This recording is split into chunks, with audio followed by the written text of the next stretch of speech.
Hello, we are looking at text messages again today.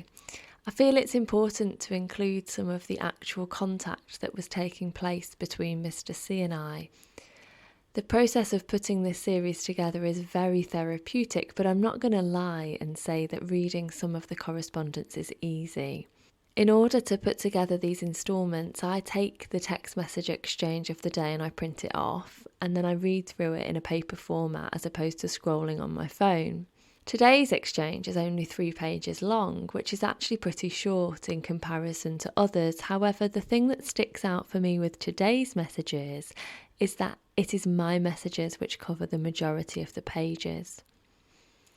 I need to give a little bit of context to this day's exchange as well, because I hadn't heard from Mr. C for the entire day the day before this. And the one before that had been really quite fraught, and as I had suspected, changing my Facebook password had not gone down well. He didn't contact me for the rest of the day and the entire day after, and I had got worried. I had contacted my old neighbour to check he was okay, and she hadn't been able to get hold of him either. I was worried that he may have caused harm to himself.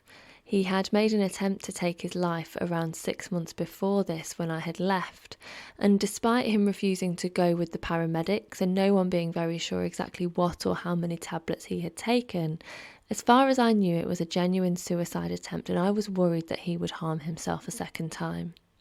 I tried to call several times, and each time they just rang out to answer phone.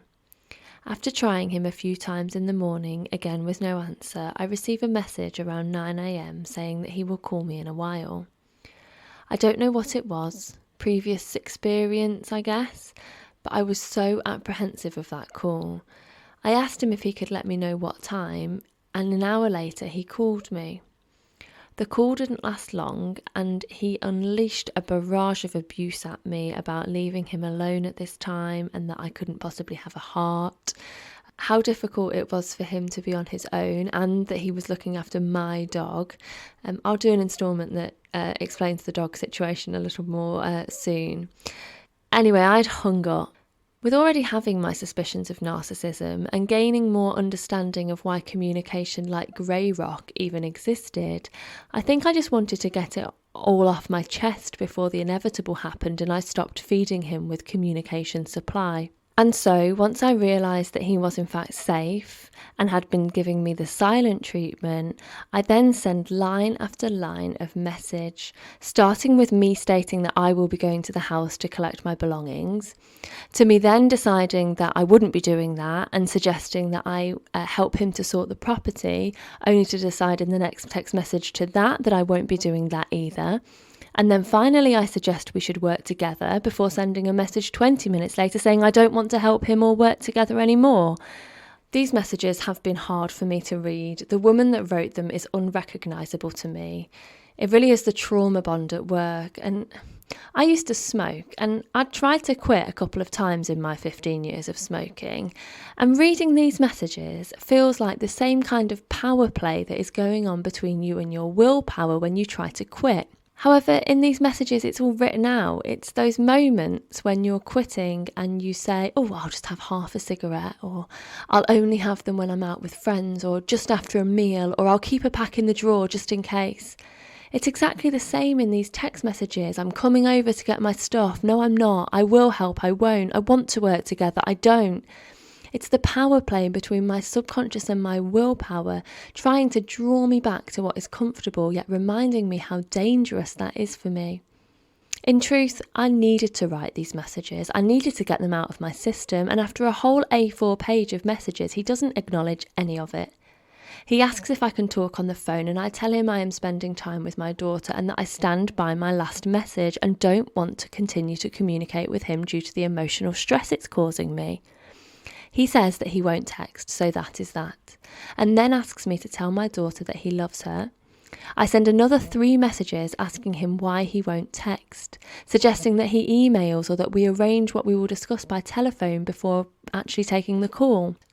He doesn't respond for over 3 hours and then tells me he's ready to talk, but it won't be via text message.